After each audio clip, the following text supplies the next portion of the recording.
Hey folks, I'm Kelly from Road Motorhomes, and this is the Kea Nomad Mercedes Sprinter. It's a 2019 model, and this is the 2+1, which means it has an extra seatbelt for all of the grandkids as well to take away. Let's open it up, and we're going to show you where the fuel goes in first of all. So we need to open up the passenger door to then be able to open up our diesel tank here, okay? This model does not take AdBlue, and I'm going to confirm that when we go under the bonnet as well, okay? Got our compliance plates on the inside here. Also on the passenger side, we have our bonnet catch just down the side panel here, okay? And we have half of our toolkit in under the floor here, which I've just popped open before. We have our wheel brace, our recovery hook, and our screwdriver. And we're gonna find our jack over on the driver's side there as well, okay? This model has a few sets of keys, which is great. So we've got our central locking buttons, and we're going to show you what these little buttons do and keys do as we're going around the motorhome. Let's have a look under the bonnet. We just pop the stay up on the side here, and we can have a look at a few different things. We can see our brake fluid, just check the levels there. We can check our coolant levels here. You can also check our windscreen wiper fluids just here. We can't check the oil. We don't have a dipstick in this model. We can top up a little bit, but it's all done through our dash in this Mercedes. The other cool thing is it doesn't actually have the battery in underneath the bonnet here. It actually lives in under the floor near the passenger seat. If we did need to jump start it, we've got our positive terminal here. So we read or positive onto this terminal here, and we'd earth it on the chassis just on the side there, okay? Just point that just there. And that's how we safely jump start the Mercedes, okay? This one's just been serviced. We recommend every 10,000 Ks or every 6 to 12 months, whichever one comes first. Come on around.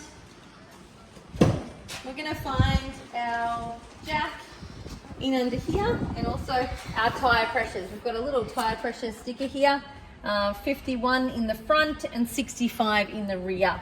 And just here we'll find our jack there, okay? Just refer to the Mercedes manuals for jacking points and more information with that as well.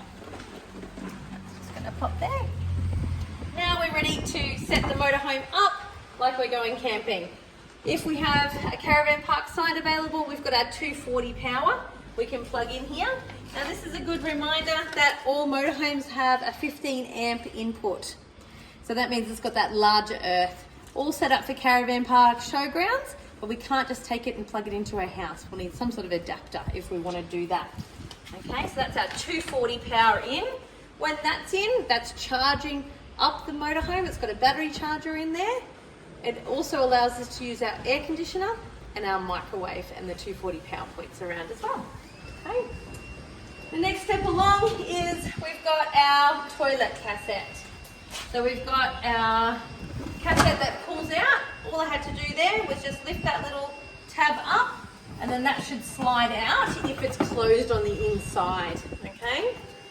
We're opening the lid here, standing with our feet nice and wide apart. And we've got our little air release button just here, okay? That helps to drain everything out. Then we're going to rinse it out and then pop our toilet chemicals in there as well, okay, that we chose.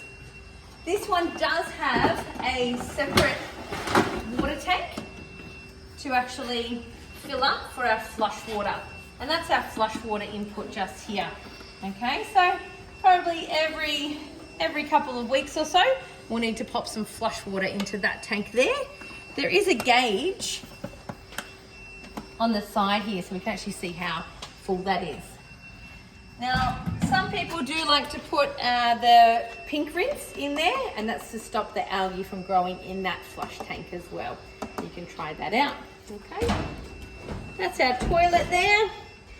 We do have our grey water out, okay? It's got a cam lock fitting just underneath here. We hook on our hose and then clamp it down, and we get a nice tight fitting. And then we can just see this little tap here that is actually going to open and close that valve for our grey water. Now we want to get rid of our grey water as often as possible, so it's not sitting in our tank and becoming scummy. And we just really want to make sure that we're taking our grey water outside of a national park if we park there overnight as well. Okay. Our gas bottle, we can just open that up. It's got its own regulator inside there, and we've got some little valves going to the cooker, the barbecue and the hot water service just there as well. Okay. We're going to turn that off before we travel as well. Keep on coming. We've got our hot water service tank here. It does get a bit warm. This model doesn't have any servicing components like sacrificial anodes or anything like that to worry about. Let's keep going. At the back here, to drop the spare tyre down, there's two little spots just here, okay, and here. And that is actually how we want to drop that spare tyre down. So with our little screwdriver, we pop these little covers and we have our nut there, and we wind down to get our spare tyre down from the rear there, okay? This one has a diesel heater that's been fitted. We'll show you that. We've got our little controller just underneath the telly there, which is lovely. All tapped into the fuel tank. We'll come on around.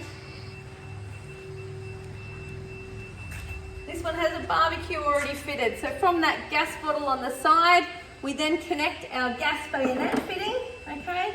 We push and turn so it actually goes into those little grooves, and then that gas valve becomes live there for our barbecue. And then we hold down, if we've got our little barbecue lighter as such, we can then have both of our hot plates nice and warm, which is lovely. We'll actually pack that up, and that's actually been held on just there. Just pops on this little tab here, and then we want to be really careful not to kink that hose as well. Okay, so we're going to push that back in and tuck it in, and that's going to sit in there nicely for us. We can shut that up with our little gold key here too. Okay, it's sitting at 12 o'clock, and our grey water and gas bayonet is closed. The last part of getting set up is checking our water. Now we need to actually make sure that this is where we fill up our water tank. I've got a little sample of what I like to show people. It's a nice easy way of filling the tank. So we've got a nice blue hose, which is good for drinking water. Okay, we pop our little valve in there and it curls around. So we want to try and curl it around with the action of the hose over there. Okay, and that's how we fill up the tank.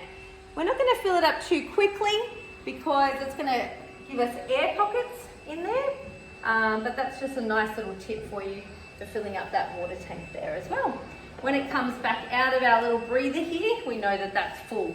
You'll also hear it filling up as well. We'll close that one up. We've got a CH751 key, which is a nice little silver one. Okay, we'll bring that back to vertical and then close it on the side like so. This model has a great little table here as well, and that actually stores at the back section, and it just slides along that one there. Okay, we just push this in and that's ready to be stored right underneath the back, ready for traveling. Enjoy your motorhome.